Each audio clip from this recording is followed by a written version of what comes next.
এনবিআরের সব শ্রেণীর চাকরি অত্যাবশ্যকীয় সেবা ঘোষণা সরকারের। দ্রুত কাজে ফেরার নির্দেশ, সরকারি বিবৃতিতে হতাশ আন্দোলনকারীরা। কুমিল্লায় ধর্ষণকাণ্ডের বিচারে সর্বোচ্চ গুরুত্ব দেয়া হবে বললেন আইন উপদেষ্টা। বিএনপিকে অনর্থক জড়ানো হচ্ছে, দাবি রিজভীর।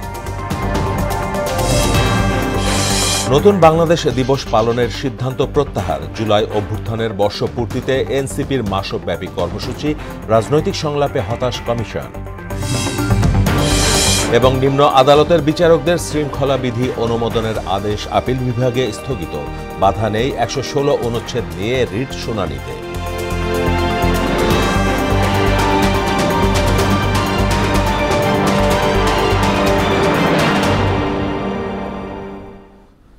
আসসালামু আলাইকুম, সবাইকে মোহনা সংবাদে স্বাগত। শুনছিলেন শিরোনাম, সঙ্গে আছি মাহমুদ হোসেন। এবার বিস্তারিত।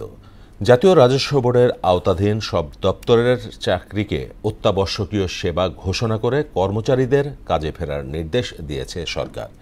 নইলে কঠোর পদক্ষেপ নেয়ার হুঁশিয়ারি দেয়া হয়েছে। সরকারের এমন বিবৃতিতে হতাশা প্রকাশ করেছেন এনবিআর সংস্কার ঐক্য পরিষদের মহাসচিব। রেজা খানের রিপোর্ট।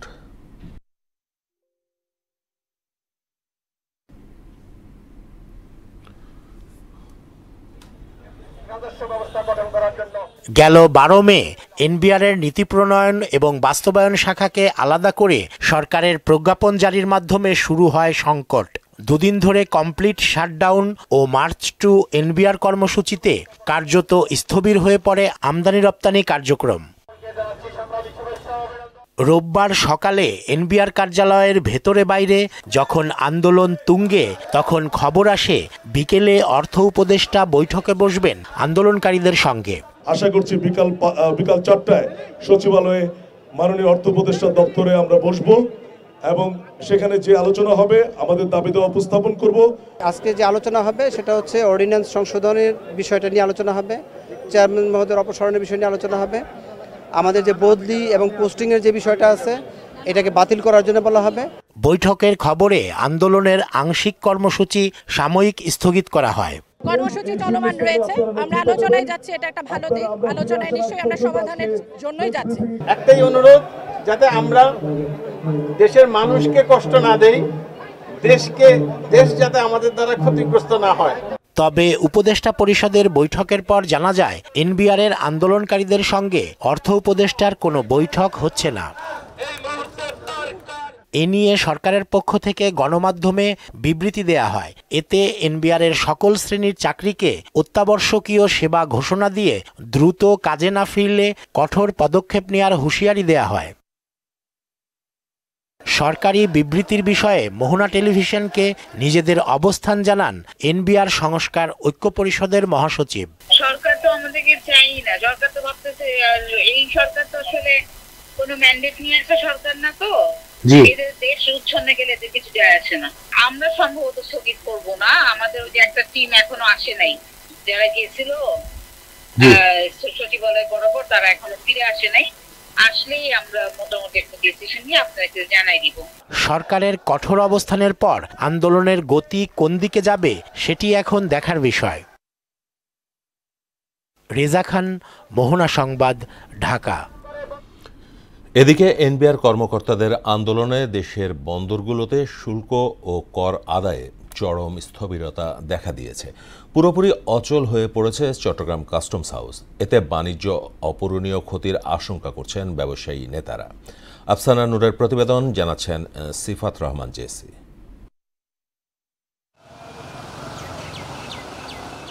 শনিবার থেকে এনবিআর চেয়ারম্যানের পদত্যাগ দাবিতে কমপ্লিট শাটডাউন কর্মসূচিতে যায় সংস্থাটির কর্মকর্তা কর্মচারীরা। ঘোষণা করা হয় মার্চ টু এনবিআর কর্মসূচি, যাকে সফল করতে ঢাকা ও ঢাকার বাইরের বিভিন্ন জেলার কর, কাস্টমস ও ভ্যাট অফিসে কর্মরতরা চলে আসেন রাজধানীতে।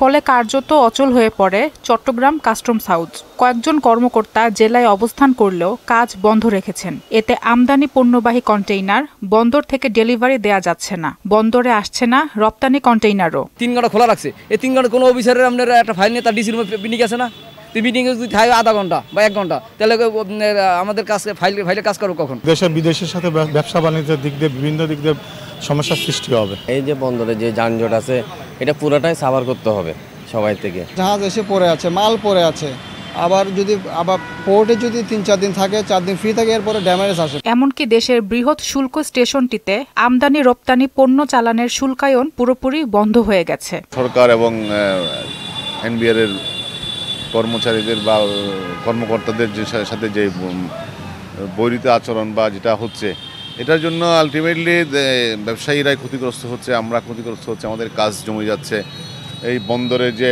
অ্যাক্টিভিটিস কমে যাচ্ছে। ব্যবসায়ী নেতারা বলেন, এনবিআর এ আন্দোলনের কারণে বিশাল ক্ষতির মুখে পড়েছে দেশের ব্যবসা বাণিজ্য। এনবিআর এর এই সমস্যাটা অতি সত্বর সমাধান হওয়া উচিত, না হলে পরে বাংলাদেশের ব্যবসায়ীরা এবং বাংলাদেশকে বিনিয়োগ বান্ধব কান্ট্রি হিসেবে যেটা আমাদের ইন্টারিম গভর্নমেন্টের পক্ষ থেকে উদ্যোগ নেওয়া হয়েছে সেটা মুক্ত রূপে পড়বে এবং অচিরেই আমরা ব্যবসায়ীরা যদি এই এনবিআর এর এই সমস্যার যদি সমাধান না হয় তাহলে কিন্তু অনেক ক্ষতিগ্রস্ত হবে। সংশ্লিষ্টরা জানান, বন্দরের অচলাবস্থার কারণে চট্টগ্রামের 19টি ইনল্যান্ড ডিপো আইসিডি থেকে বন্দরে যাচ্ছে না কোনো রপ্তানি পণ্যবাহী কন্টেইনার। সিফাত রহমান, জেসি, মোহনা সংবাদ। কুমিল্লার মুরাদনগরে ধর্ষণের ঘটনাটি সর্বোচ্চ গুরুত্ব দিয়ে বিচার করা হবে বলে জানিয়েছেন আইন উপদেষ্টা আসিফ নজরুল। রাজধানীর ফরেন সার্ভিস একাডেমিতে উপদেষ্টা পরিষদের বৈঠকের পর এক ব্রিফিংয়ে তিনি কথা জানান। বৃহস্পতিবারের ওই ঘটনায় প্রধান আসামি ফজর আলী সহ 5 জনকে গ্রেপ্তার করেছে পুলিশ। আরও জানাচ্ছেন মাহবুব হাসান রিপন। রাজধানীর ফরেন সার্ভিস একাডেমিতে উপদেষ্টা পরিষদের বৈঠকের পর সিদ্ধান্ত জানাতে সংবাদ সম্মেলনে আসেন আইন উপদেষ্টা আসিফ নজরুল। কুমিল্লায় ধর্ষণের বিষয়ে এক প্রশ্নের জবাবে বলেন, ওই ঘটনায় তিনি মর্মাহত।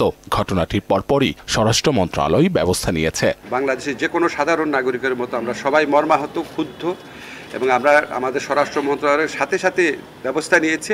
প্রধান আসামি সহ যারা এই ছবিগুলা ছড়িয়ে দেওয়ার কাজটা করেছে, অত্যন্ত দায়িত্বহীন অপরাধমূলক কাজটা করেছে, সবাইকে গ্রেফতার করা হয়েছে।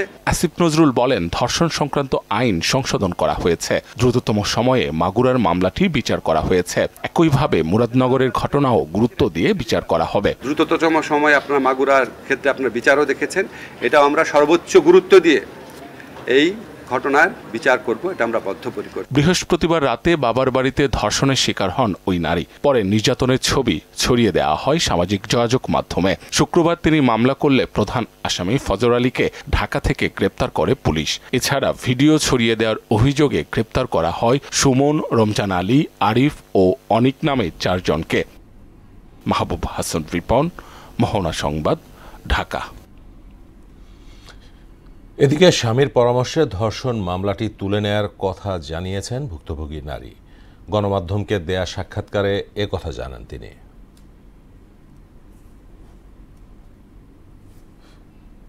যারা ভিডিও ছাইরা দিছে, ভিডিও কইরা তারও মুক্তি পাক, যে অপরাধ করছে হ্যাঁ তো হ্যাঁ আর মুক্তি পাক, দেশ এলাকা সবাই মুক্তি পাক। দেশ মামলা করছিলেন কেন? মামলাটা করছিলাম হচ্ছে হ্যাঁ যাইছে কি মসজিদ দেখিয়া আমার মান সম্মান দেখিয়াছে, আমার কেউ চাপ দেন। কুমিল্লার মুরাদনগরের অপকর্মের সঙ্গে আওয়ামী লীগ জড়িত থাকলেও দায় চাপানো হচ্ছে বিএনপির ওপর, এমন মন্তব্য করেছেন বিএনপির সিনিয়র যুগ্ম মহাসচিব রুহুল কবির রিজভী। আর দলটির স্থায়ী কমিটির সদস্য মির্জা আব্বাস অভিযোগ করেন, সংখ্যানুপাতিক পদ্ধতিতে নির্বাচনের দাবি করে দেশের অগ্রগতিকে বাধাগ্রস্ত করার চেষ্টা চলছে। রাজধানীতে আলাদা অনুষ্ঠানে তারা এসব কথা বলেন। তানজিদ ভুইয়ার প্রতিবেদন। নয়াপল্টনে দলের কেন্দ্রীয় কার্যালয়ে জরুরি সংবাদ সম্মেলনের আয়োজন করে বিএনপি। জুলাই শহীদদের স্বপ্ন বাস্তবায়নে সবাইকে ঐক্যবদ্ধ থাকার আহ্বান জানান দলটির সিনিয়র যুগ্ম মহাসচিব রুহুল কবির রিজভী। আমাদের একদিকে রাষ্ট্রীয় স্বাধীনতা, সার্বভৌমত্ব, সুরক্ষা এবং বহুদলীয় গণতন্ত্রের পথ চলা, এই দুটার সম্মিলনেই বাংলাদেশের শহীদদের স্বপ্নের যে দেশ, সেই দেশ গড়ে তোলা সম্ভব।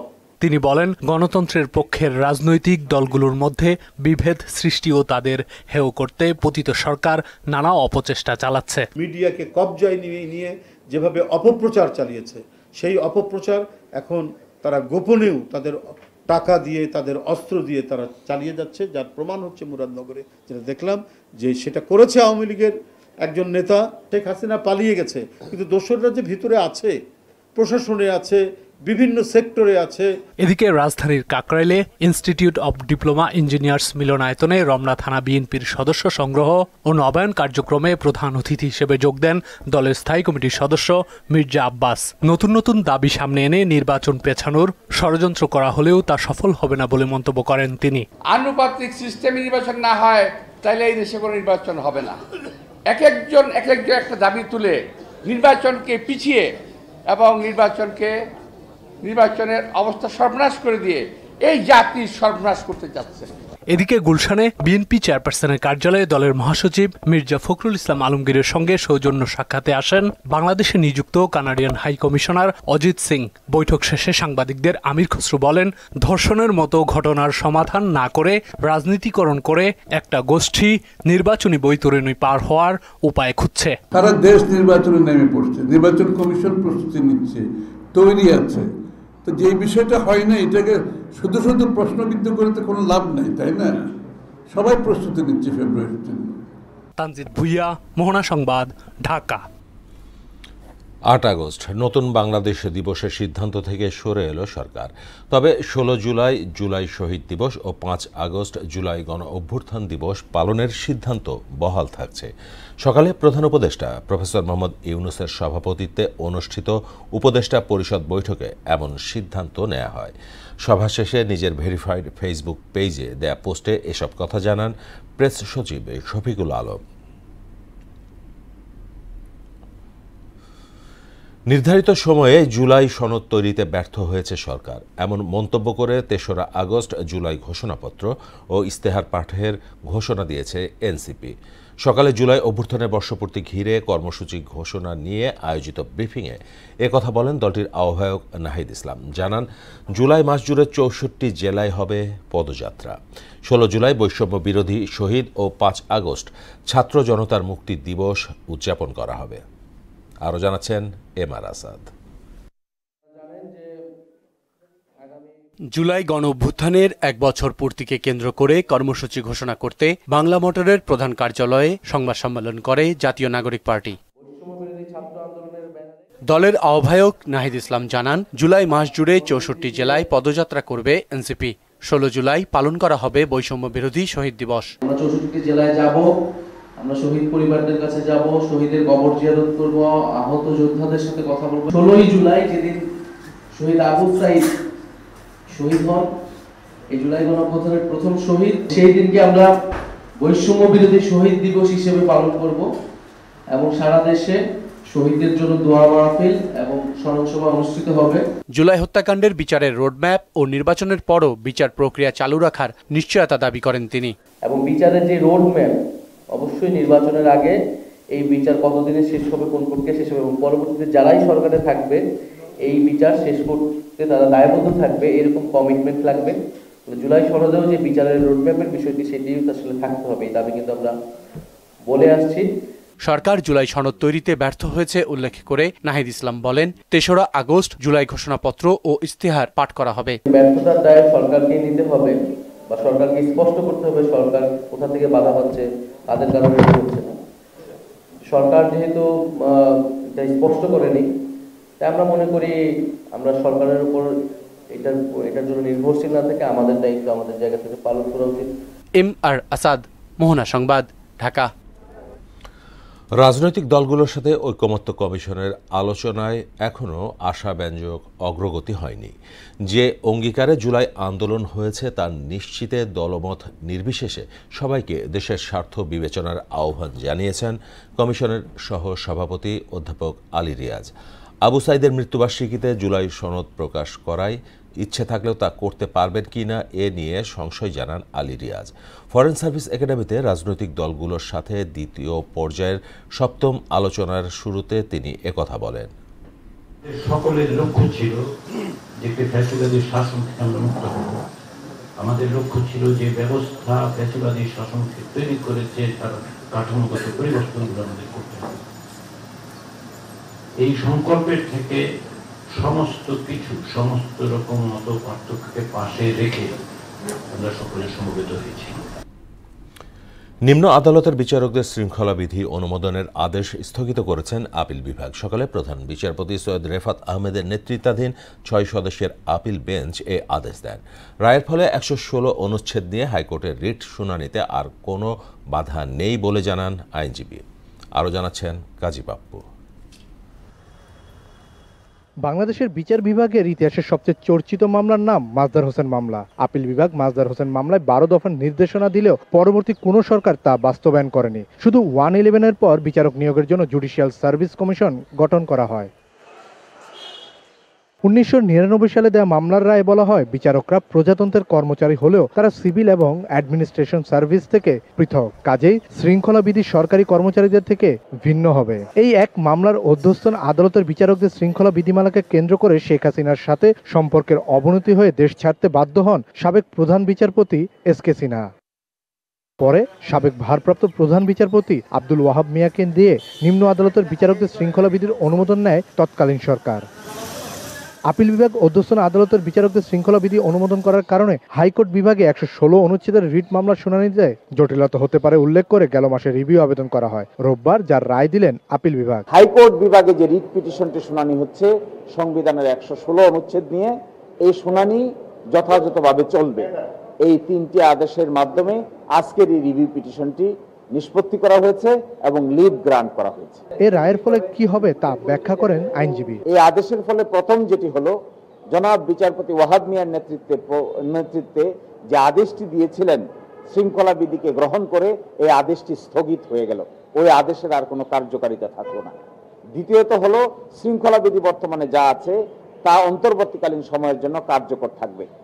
আর তৃতীয়ত হলো, হাইকোর্ট বিভাগকে নির্দেশনা দিলেন 116 অনুচ্ছেদকে নিয়ে যে রিট পিটিশনটি শুনানি হচ্ছে, এই রিট পিটিশনটি শুনানি করতে আর কোনো বাধা থাকলো না।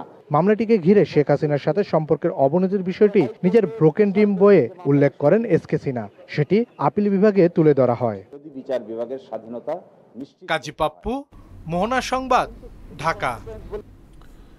এডিস মশা নিয়ন্ত্রণে কার্যকর উদ্যোগ না নিলে জুলাই আগস্টে ডেঙ্গু পরিস্থিতি আরও খারাপের আশঙ্কা চিকিৎসকদের। এক্ষেত্রে সিটি কর্পোরেশনের পাশাপাশি সর্বস্তরের মানুষের অংশগ্রহণের তাগিদ দেন তারা। মশক নিয়ন্ত্রণে নিজেদের অসচেতনতার কথা স্বীকার করলেন সাধারণ মানুষও। আরও জানাচ্ছেন উষা ফেরদৌস।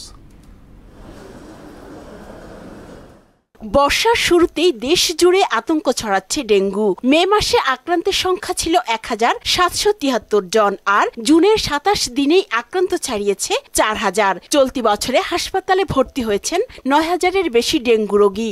এমন পরিস্থিতির জন্য সিটি কর্পোরেশন সহ নিজেদের সচেতনতায় ঘাটতি দেখছেন নগরবাসী। ডেঙ্গুর মশাটা তো সাধারণত এসির পানি, স্বচ্ছ পানিতেই হয়, তো এটা আমরা একটু সচেতন থাকলে আমার মনে হয় সরকারের এত কষ্ট করা লাগে না, পাবলিক এর জন্য যথেষ্ট। আমাদের ব্যর্থতা অনেক জায়গায়, যেরকম টবের মধ্যে আমরা পানি জমায় রাখি, সেখান থেকে ডেঙ্গু হয়। ডেঙ্গু যেসব সোর্স, তারপরে বিভিন্ন ডাস্টবিন যেগুলো আমরা ঠিকঠাক মতো পরিষ্কার করি না, তারপর আমাদের ময়লা আবর্জনা যেখানে সেখানে ছড়াই ছিটায় রাখি আমরা, এখান থেকে ডেঙ্গু হয়। আমি যদি নিজে সচেতন থাকি, আমার বাসা, আমার আশপাশ আমি নিজে পরিষ্কার রাখি, তা তো ডেঙ্গু আসতেছে না। এডিস মশার বিস্তার ও ডেঙ্গু আক্রান্তের সংখ্যা একইভাবে বাড়তে থাকলে পরিস্থিতি দ্রুত খারাপের দিকে যায়। ফলে জুলাই আগস্ট ঘিরে আশঙ্কার কথাই বললেন চিকিৎসকরা।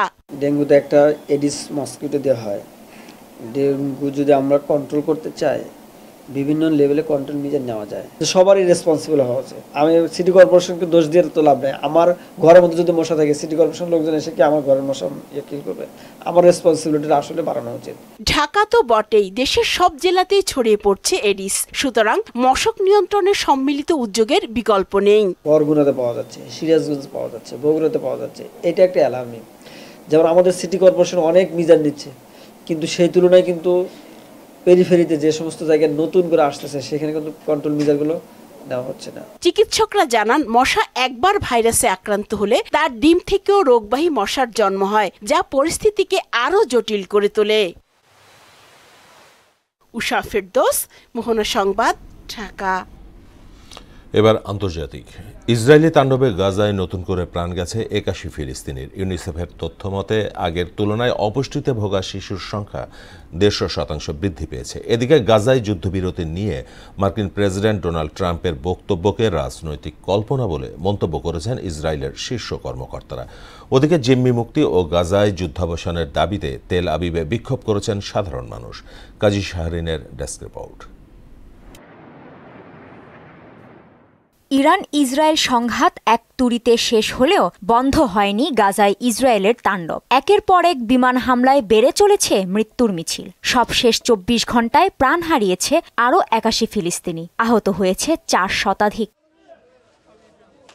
শুধু হামলা করেই থেমে থাকেনি নেতানিয়াহু বাহিনী। উপত্যকাটিতে সব রকম ত্রাণ ও মানবিক সহায়তাও অনেকাংশে বন্ধ করে দিয়েছে। এতে অমানবিক কষ্টে দিন কাটছে সহায় সম্বলহীন গাজাবাসীর। দীর্ঘদিন ধরে পুষ্টিকর খাদ্য না পাওয়ায় চরম অপুষ্টিতে ভুগছে শিশুরা। গাজার সরকারি মিডিয়া দপ্তর এক বিবৃতিতে জানিয়েছে, ইসরায়েলের এ অবরোধ একটি যুদ্ধাপরাধ। এটি এক প্রকার ঠান্ডা মাথায় পরিকল্পিত শিশু হত্যাকাণ্ড, যেখানে না খেতে দিয়ে ধীরে ধীরে মৃত্যু নিশ্চিত করা হচ্ছে। ইউনিসেফের তথ্যমতে চলতি বছরের মে মাসেই ৬ মাস থেকে ৫ বছর বয়সী অন্তত ৫,০০০-এরও অধিক শিশুকে অপুষ্টিজনিত সমস্যার কারণে হাসপাতালে ভর্তি করা হয়েছে। ফেব্রুয়ারি মাস থেকে এখন পর্যন্ত এ হার ১৫০% বৃদ্ধি পেয়েছে বলেও জানিয়েছে সংস্থাটি। এদিকে যুদ্ধবিরতি নিয়ে মার্কিন প্রেসিডেন্ট ডোনাল্ড ট্রাম্পের বক্তব্যকে ভিত্তিহীন বলে মন্তব্য করেছেন ইসরায়েলি কর্মকর্তারা। তাদের মতে ট্রাম্প যে যুদ্ধবিরতির কথা বলেছেন তা রাজনৈতিক কল্পনা ছাড়া আর কিছুই নয়, কারণ যুদ্ধবন্ধে নেতানিয়াহুর অবস্থানে কোনো বাস্তব পরিবর্তনের আভাস নেই। অন্যদিকে গাজায় বর্বরতা অব্যাহত রাখার পাশাপাশি জিম্মিদের ফেরাতে নেতানিয়াহু সরকারের উদাসীনতার ক্ষোভে ফেটে পড়েছেন সাধারণ ইসরায়েলিরা। এই দুই দাবিতে রাজধানী তেল আবিবে বিক্ষোভ মিছিল করছেন তারা। কাজী শাহরিন, মোহনা সংবাদ। এবারে খেলার খবর। নারী এশিয়ান কাপ বাছাই পর্বে নিজেদের প্রথম ম্যাচে শক্তিশালী বাহরাইনের বিপক্ষে আজ মাঠে নামছে বাংলাদেশ। মিয়ানমারের ইয়াঙ্গুনে ম্যাচ শুরু হবে সন্ধ্যা ৬টায়। বাছাই পর্ব উতরানো বাংলাদেশের জন্য মোটেও সহজ কাজ হবে না। মূল পর্বের টিকিট পেতে হলে ঋতুপর্ণাদের হাতে হতে হবে গ্রুপ সেরা, কেননা বাছাই পর্বের ৮ গ্রুপের সেরা ৮টি দলই পাবে মূল পর্বের টিকিট। গ্রুপের ৩ দলের মধ্যে ফিফা র্যাঙ্কিংয়ে বাংলাদেশের অবস্থান ১২৮। তাদের পেছনে আছে কেবল তুর্কমেনিস্তান, তাদের অবস্থান ১৪১তম, আর বাহরাইনের অবস্থান ৯২তম। তবে তাদের চেয়েও এগিয়ে আছে মিয়ানমার, তাদের অবস্থান ৫৫তম। এবারে ক্রিকেট। দেশের ক্রিকেটকে আরও শক্তিশালী করতে উপজেলা পর্যায়ে কোচ নিয়োগের পরিকল্পনা হাতে নিয়েছে বিসিবি। তৃণমূল থেকে ভালো ভালো খেলোয়াড় খুঁজে চেষ্টাও করছে ক্রিকেট বোর্ড। বাংলাদেশের টেস্ট ক্রিকেটের রজত জয়ন্তী উপলক্ষে বরিশালে সফরে এসব কথা জানান বিসিবি সভাপতি আমিনুল ইসলাম বুলবুল। বলেন, দেশের ক্রিকেটকে ঢাকামুখী করে রাখার চিন্তা থেকে বেরিয়ে আসতে হবে। শেষ করব মোহনা সংবাদ, যাবার আগে শিরোনামগুলো আরও একবার।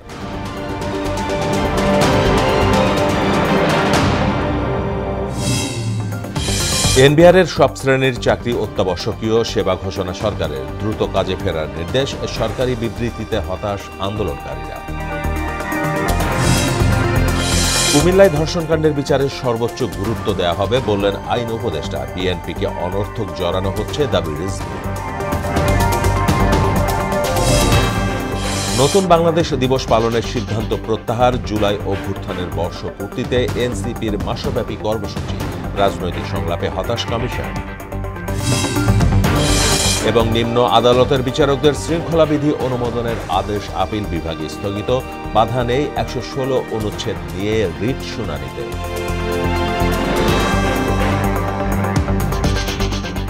এই ছিল মোহনা সংবাদে। পরবর্তী সংবাদ রাত ৯টায়। এর আগে সন্ধ্যা ৭টায় দেখবেন সংবাদ ১ নজরে। মোহনার সবশেষ খবর জানতে ভিজিট করুন www.mohana.com। সংবাদ দেখতে পারেন ফেসবুক ও ইউটিউবে। এতক্ষণ সঙ্গে থাকার জন্য সবাইকে